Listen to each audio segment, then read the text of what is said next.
Hello student, समक्ष academy में आप सभी का स्वागत है। जैसे कि अपन पढ़ रहे हैं हिस्ट्री, और हिस्ट्री में आज अपन पढ़ेंगे शाहजहां। इससे पहले अपन ने जहांगीर पढ़ा था और जहांगीर के बाद आज शाहजहां पढ़ रहे हैं। शाहजहां जहांगीर का बेटा है।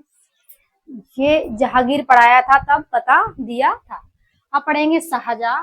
शाहजहां का जन्म 1592 को जोधपुर के शासक शाहजहां का जन्म 1592 को हुआ था। जोधपुर के शासक की पुत्री जगत गोसाई, जोधपुर के जो शासक थे उदय सिंह, उनकी पुत्री थी जगत गोसाई के गर्भ से लाहौर में हुआ था। शाहजहां का जन्म कहाँ पर हुआ था? लाहौर में हुआ था। और मुगलों की वास्तविक राजधानी तब कहाँ थी? आगरा थी। उसका वास्तविक नाम खुर्रम था। जैसे बताया, शाहजहां का जो बचपन का नाम था और मतलब उसका वास्तविक नाम खुर्रम ही माना जाता है। जहांगीर और अकबर के टाइम पर इसे खुर्रम के नाम से जानते थे। इसके दक्षिण विजय के कारण उसे शाहजहां की उपाधि प्रदान की। जब शाहजहां दक्षिण विजय पर गया था और उसके दक्षिण विजय के कारण उसे शाहजहां की उपाधि प्रदान की थी। शाहजहां अपने पिता की मृत्यु के बाद 1628 में गद्दी पर बैठा। उसके बचपन का नाम खुर्रम था। शाहजहां जहांगीर की मृत्यु होने के बाद 1628 पर गद्दी पर बैठा। इसका गद्दी पर लेकर काफी विवाद रहा, काफी विद्रोह रहा। जहांगीर से इसका संबंध मतलब सही नहीं थे। इसके बाद ये अपनी योग्यता के कारण ये गद्दी पर बैठा। काफी विजय इसने हासिल की और काफी अच्छा शासक बना। जगत गोसाई, जिसे भविष्य में जोधाबाई के नाम से जाना जाता है, मतलब जगत गोसाई जो है उन्हें भविष्य में जोधाबाई के नाम से जाना जाता है।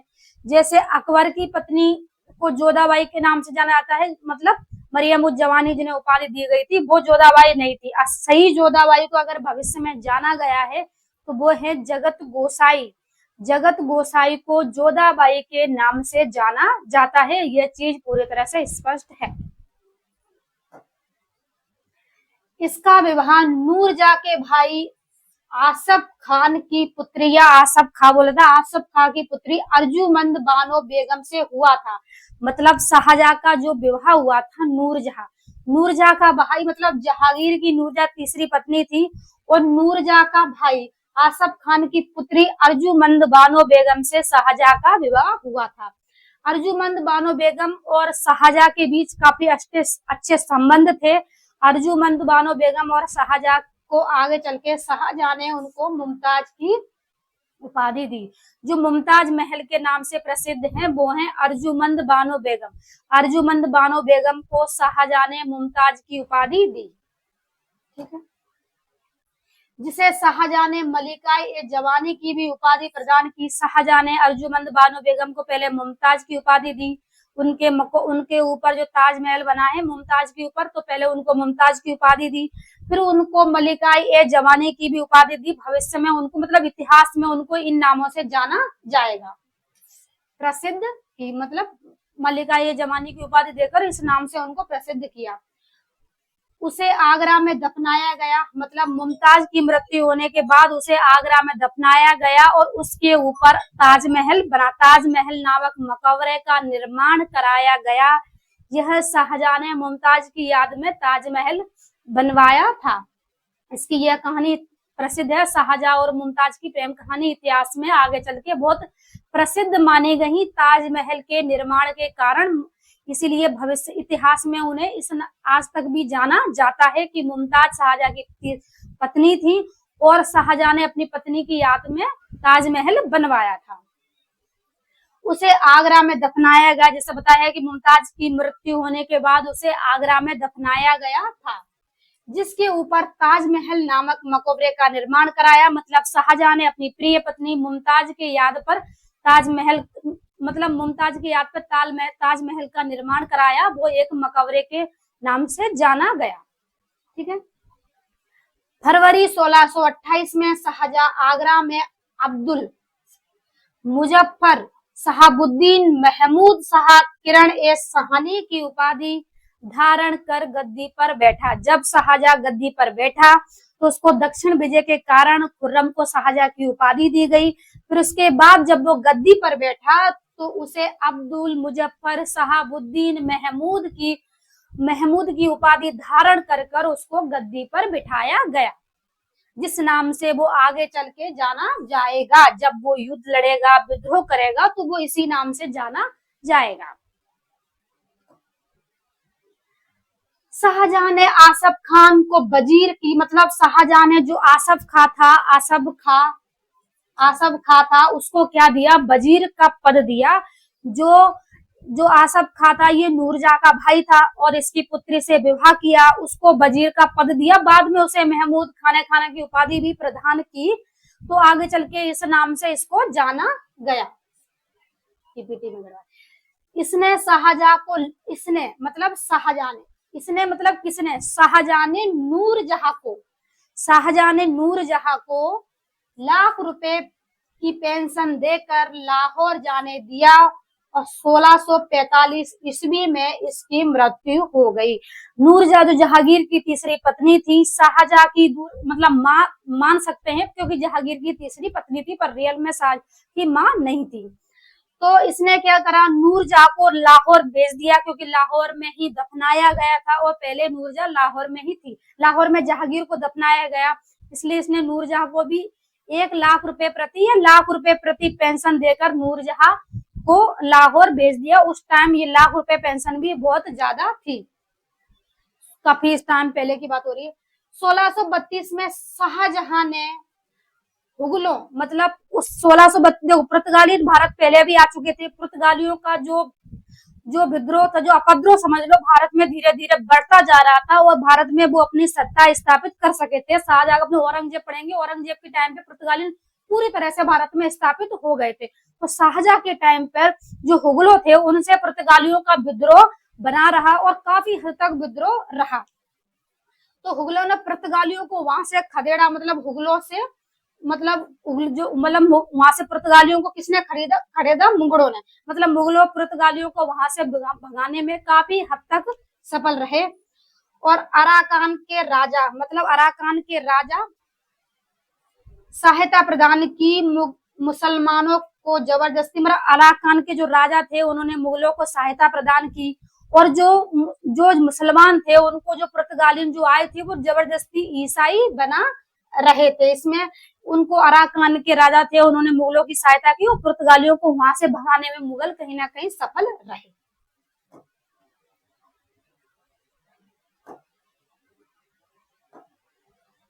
तो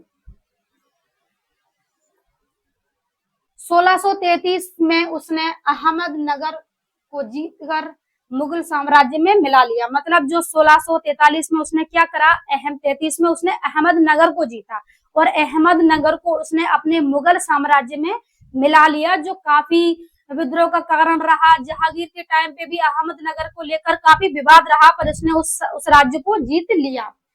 1636 में बीजापुर व गोलकुंडा मुगलों के साम्राज्य, मतलब बीजापुर और गोलकुंडा थी जो मुगलों के साम्राज्य में मिल गई, उनकी अधीनता को स्वीकार कर लिया और औरंगजेब दक्षिण का सूबेदार बनाया गया। मतलब उसके बाद शासक बनेगा औरंगजेब, तो औरंगजेब को उस टाइम दक्षिण का सूबेदार बना दिया, क्योंकि बीजापुर गोलकुंडा ऐसे शासकों, मतलब ऐसी जगह पर उन्होंने मतलब विजय प्राप्त की और उसको मतलब मुगलों में मिला लिया या फिर उसको मतलब अपने राज्य में विलीन कर लिया, इसलिए औरंगजेब को वहां का सूबेदार नियुक्त किया गया।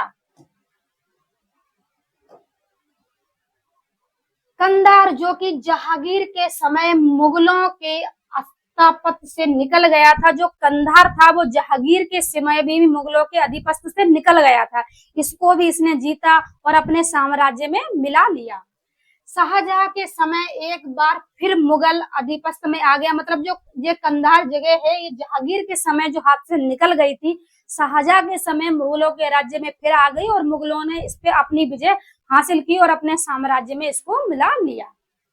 परंतु 1648 में हमेशा के लिए मुगलों के अधिपत्य से चला गया। मतलब कंधार था वो 1648 में फिर से मुगलों के हाथ से पूरी तरह चला गया, फिर उन्होंने अपने साम्राज्य में इसको नहीं मिलाया।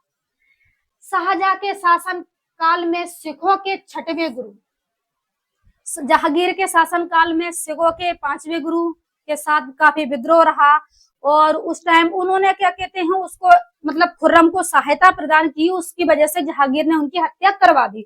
अब जो शाहजहां के शासनकाल में छठवें गुरु थे मुगलों के हरगोविंद, इनका नाम था गुरु हरगोविंद सिंह, से संघर्ष हुआ। संघर्ष के कारण शाहजहां, संघर्ष का जो कारण था वो कुछ ज्यादा मेन कारण नहीं था, मतलब शाहजहां का बाज शाहजहां का बाज उड़कर गुरु के खेमे में चला गया था।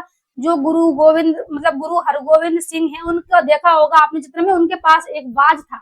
ऐसा बताया जाता है कि उनका बाज, शाहजहां का बाज उड़कर उनके खेमे में चला गया, जिसे देने से उन्होंने इनकार कर दिया और इस कारण मुगलों के और सिखों के बीच का संबंध खराब हो गए, काफी विद्रोह रहा, चला गया और गुरु ने देने से इनकार कर दिया। इस पर काफी विद्रोह रहा, काफी विवाद चला। शाहजहां के शासनकाल में, मतलब शाहजहां का जो शासनकाल था उसमें 1630 से 1632 में दक्कन और गुजरात में भीषण अकाल पड़ गया। इसका शासनकाल रहा, काफी संघर्ष से भरा। इसने जब राजधानी आगरा से दिल्ली ट्रांसफर की तो उसने यमुना नदी के किनारे एक शाहजहाना नामक एक नगर बसाया और इसी तरह इसने अपनी राजधानी आगरा से दिल्ली में ट्रांसफर की। शाहजहां के दरबार में बंशीधर मिश्र और हरि नारायण मिश्र नाम के संस्कृत के दो कवि रहते थे। ये कवि शाहजहां के दरबार के बहुत प्रसिद्ध कवि माने गए। सबके दरबार के प्रसिद्ध कवि मैंने बताए हैं, अकबर के दरबार के, जहांगीर के दरबार के, उसके बाद शाहजहां के दरबार के, सबके दरबार के कुछ प्रसिद्ध कवि माने गए थे। जैसे जहांगीर के दरबार में कुछ प्रसिद्ध चित्रकार माने गए थे, वो भी मैंने आपको बताया। और शाहजहां के दरबार में ये प्रसिद्ध कवि माने गए थे और कवियों से क्वेश्चन बनते हैं। शाहजहां ने संगीतज्ञ लाल को समुद्र की उपाधि प्रदान की। शाहजहां के जो संगीतकार थे, शाहजहां के दरबार में जो संगीतकार थे, उनको गुप्त समुद्र या समुद्रगुप्त की उसने उपाधि प्रदान की थी। शाहजहां के शासन काल को स्थापत्य कला की दृष्टि से मुगल काल का स्वर्ण काल कहा जाता है। ये बात सही है कि शाहजहां का जो काल था वो स्थापत्य की दृष्टि से मुगल काल का एक स्वर्ण काल था। जितनी ज्यादा इमारतें, जितनी ज्यादा मस्जिदें, जितने ज्यादा गेट, जितने ज्यादा महल शाहजहां के शासन काल में बनवाए गए थे, उतने किसी के शासन काल में इतनी ज्यादा स्थापत्य कला मतलब नहीं हुई। और यही कहीं ना कहीं कारण उसके खिलाफ उसके पुत्रों का विद्रोह का कारण बना, क्योंकि जो धन संपदा थी उनके पास काफी अपार धन संपदा थी। और धीरे धीरे उसने आगरा का ताजमहल का निर्माण कराया, दिल्ली में जो किला बनवाया, जामा मस्जिद, जो तरह की मस्जिदें बनवाई। तो इस कारण कहीं ना कहीं धन संपदा खत्म होती जा रही थी और इस धन संपदा हिंसा का कारण कहीं ना कहीं उसके खुद बेटों ने उसके खिलाफ विद्रोह शुरू कर दिया और विद्रोह काफी हद तक रहा। दिल्ली में लाल किला, जैसे दिल्ली का लाल किला बनवाया, जामा मस्जिद, ताजमहल आदि का निर्माण। ताजमहल मुख्य वास्तविककार उस्ताद अहमद थे। जो ताजमहल के मुख्य वास्तविककार थे वो उस्ताद अहमद थे। इसने एक मयूर सिंहासन बनवाया था जिसमें कोहिनूर हीरा लगवाया था और यहाँ से ही कोहिनूर हीरा को लेके विवाद चला और आगे वो मतलब आगे बढ़ता ही गया कोहिनूर हीरा को। इसने एक मयूर सिंहासन बनवाया था जिसे बताया दिल्ली के किले में रखवाया गया था और उस पर शाहजहां बैठता था। लाहौरी प्रधान मिस्त्री की शाखा, मतलब जो इसके जो वहां के जो उस्ताद थे वो कौन थे, जब मैंने बताया ताजमहल के वास्तविककार उस्ताद अहमद थे और उसमें लाहौर का जो प्रधान मिस्त्री का भी काफी नाम रखा गया। इनको भी एक अच्छी मुख्य भूमिका में माना गया। 1634 ईस्वी में शाहजहां ने आदेश दिया कि यदि कोई हिंदू इस्लाम धर्म को स्वीकार करता है, मतलब उसने यह आदेश दिया था कि कोई भी हिंदू अगर इस्लाम धर्म को स्वीकार करता है तो उसे अपनी पैतृक संपत्ति में हिस्सा मिल जाएगा। कहने का कारण यह है कि ये जबरदस्ती हिंदुओं को मुस्लिम बना रहा था।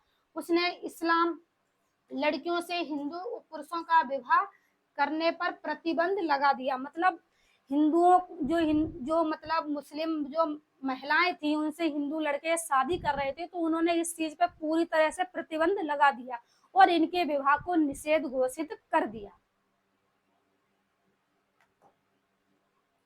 हिंदुओं पर तीर्थ कर पुनः लगाया। जिससे शाहजहां ने इसके शासनकाल में हिंदुओं पर दोबारा तीर्थ कर लगा दिया, जो कहीं ना कहीं अकबर ने पूरी तरह से हटा दिया था, फिर उसने दोबारा से हिंदुओं पर तीर्थ कर लगा दिया। किंतु काशी के जो कवि थे, कवि नंद्राचार्य, उनकी मतलब उनकी प्रार्थना पर इसने ये कर दोबारा से हटा दिया। जो काशी के कवि थे उन्होंने इससे आग्रह किया, उसने उनकी आग्रह को स्वीकार करके इस कर को दोबारा से हटा दिया।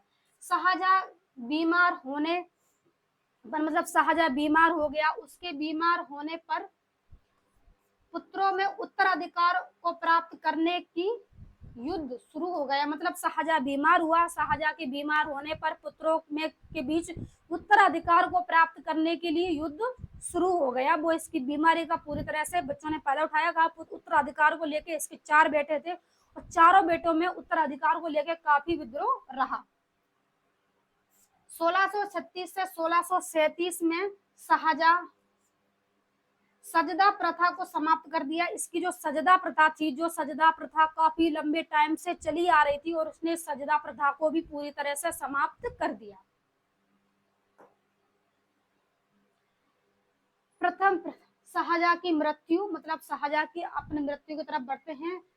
प्रथम प्रधान शाहजहां के शासन के मतलब शाहजहां के समय के जो अंतिम समय चल रहे थे वो काफी दुखद घटना, शाहजहां के जीवन का जो अंतिम समय था वो काफी दुखद घटना से गुजरा। जितना इसने अपने जीवन में क्या कहते हैं सत्ता हासिल की, जितना इसने अपने जीवन में चीजें स्थापित की, उतना ही इसका जो अंतिम समय था वो काफी दुखद भरी घटनाओं से गुजरा। उसके पुत्रों के बीच उत्तराधिकार को लेकर तो संघर्ष चल ही रहा था और इसको बंदी भी बना दिया था इसके पुत्रों ने, और आगरा के लाल महल में, मतलब आगरा का जो महल था वहां पर इसको बंदी बनाकर रखा। 8 साल इसने बंदी जीवन व्यतीत किया। इसके बारे में जाते, जिसमें उसके चारों जो पुत्र थे, दारा शिखा, शाह शुजा, औरंगजेब और मुराद, उसके 4 पुत्र थे और चारों पुत्रों की सत्ता को लेकर, गद्दी को लेकर मतलब विद्रोह आपस में चल रहा था, के बीच संघर्ष हुआ। संघर्ष के अंतिम रूप से औरंगजेब सफलता मिली, मतलब संघर्ष का जो अंतिम रूप था उसमें औरंगजेब को पूरी तरह से सफलता मिली, आगे औरंगजेब शासक बनेगा। उत्तराधिकार के संघर्ष में के सफलता के पश्चात, उत्तराधिकार का जो संघर्ष रहा और संघर्ष के सफलता के पश्चात 1658 में औरंगजेब ने शाहजहां को बंदी बना लिया और उसे आगरा के किले में कैद रखा। मतलब शाहजहां ने इसको, औरंगजेब ने इसको बंदी बना लिया और क्या करा, आगरा के किले में इसको कैद रखा। उसके साथ उसकी पुत्री शाह आरा और आगरा के किले में कैदी जीवन के 8 वर्ष, मतलब जो उस समय उसका जो कैदी जीवन रहा, उस समय उसकी जो पुत्री थी शाह आरा, वो उसके 8 वर्ष से कैदी जीवन में उसका साथ दिया और कैदी जीवन 8 वर्ष का बिताने के बाद 1666 में शाहजहां की मृत्यु हो गई।